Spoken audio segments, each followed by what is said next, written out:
Hi, this is Martin from Revelation Software, and welcome to this next video in my series that is looking at getting started with OpenInsights.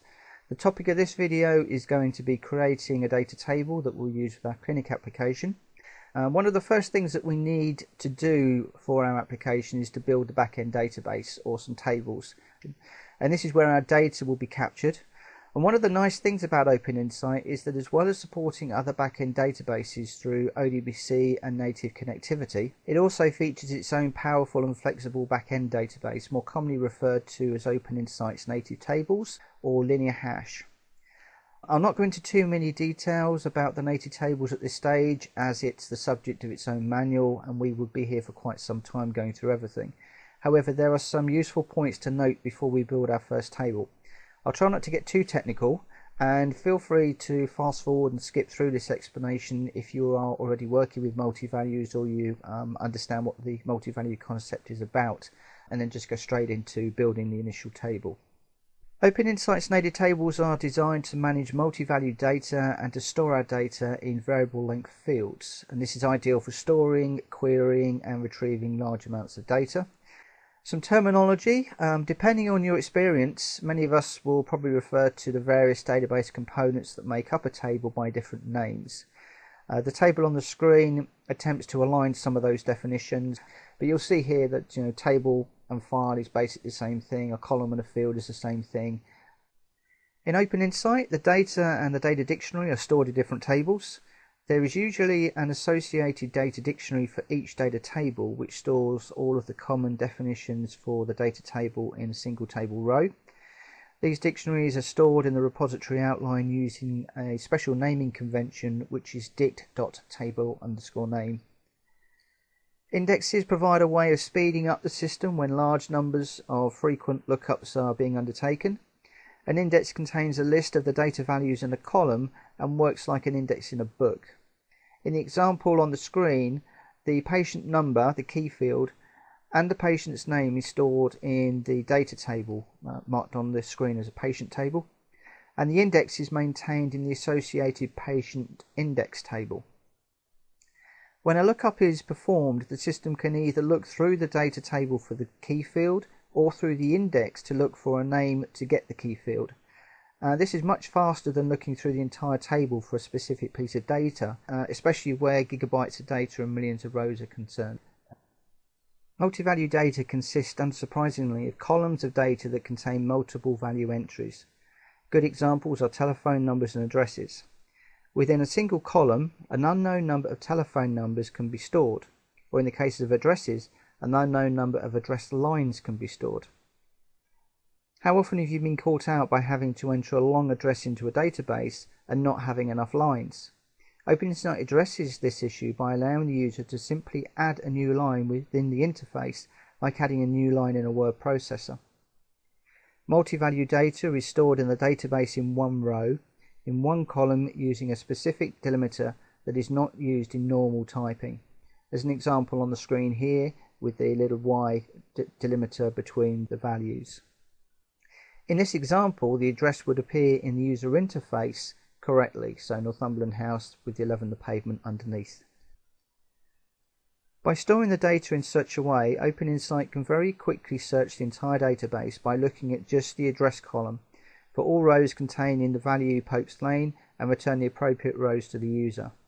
There is no need for the developer to define each line of the address as a different column and risk the user putting the wrong data in the wrong column. And of course that's going to break the user's search. This also enables OpenInsight developers to work with fewer columns and tables and avoids the overhead of managing many data relationships. Using multi-value columns enables us to add a second dimension to columns defined in a table.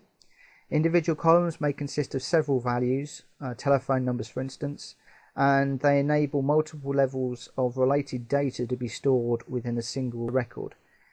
For this reason, OpenInsight is often referred to as a multi-dimensional database, and more recently some people have been referring to it as a post-relational database. Another useful feature of OpenInsight's native tables is the variable length fields, or data columns that do not have a fixed or specified length. Although the developer can set the initial length when he creates the database, the database will expand the size of the column to accommodate the data. Therefore, the data is not truncated. At the same time, the row expands or contracts to fit the columns accordingly. And a lot of this makes the memory management and the amount of disk space a lot better, a lot more optimized on your hard drive. OpenInsights manages the variable length column structure by using system delimiters to indicate the name of any value in a row. The different delimiters are arranged in a hierarchical order, and each one organizes the data that immediately precedes it. For those more technical amongst us, the table on the screen lists the system delimiters. So you can see there that value is 253, and in our basic plus notation, which is OpenInsights, it's at VM. So there's some examples there. For those like me that are a little less technical, the screen is showing an example of a row with the various delimiters showing 3 values within the address field. So you can see there that you've got 11 the pavement, and then at VM, Ealing, at VM, London, at FM. So you've got value marks and field marks in there. This mapping of characters would obviously confuse in languages where delimiters mapped onto actual letters used in everyday speech. So OI has a Unicode mode where the delimiters are transparently encoded to prevent this problem. I've only briefly touched on the benefits of the multi-value technology that OpenInsights is built on. However, if you're interested in learning more, we have several white papers available, and you can obviously Google multi-value on the web and you'll come up with a lot more information. Now, the first of the white paper is entitled "The World is Not Flat and Neither is Your Business, so Why Should Your Data Be?"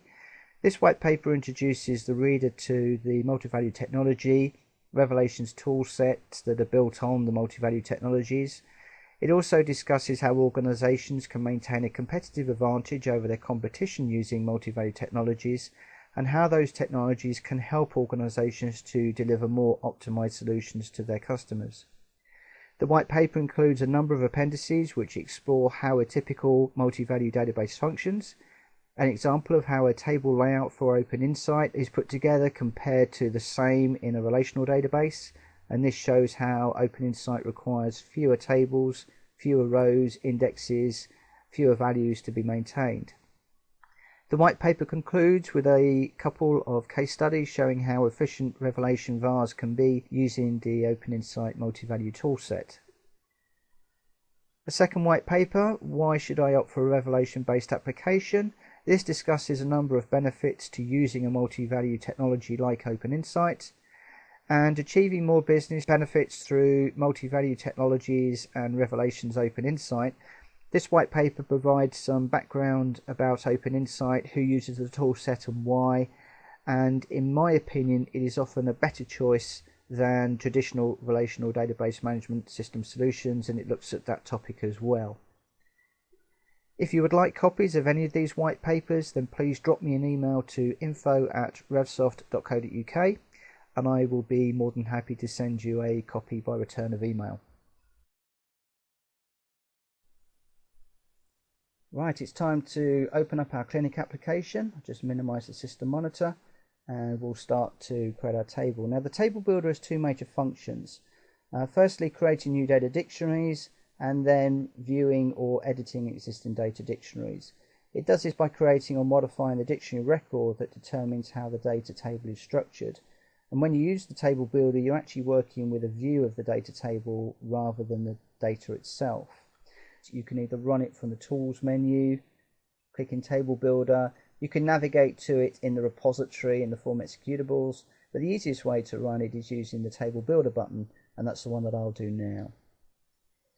The table builder interface, when it first opens up, consists of a menu bar and a button bar and a workspace area, so there's nothing really to look at this precise moment in time. So what we'll do is we'll just go and create a new table.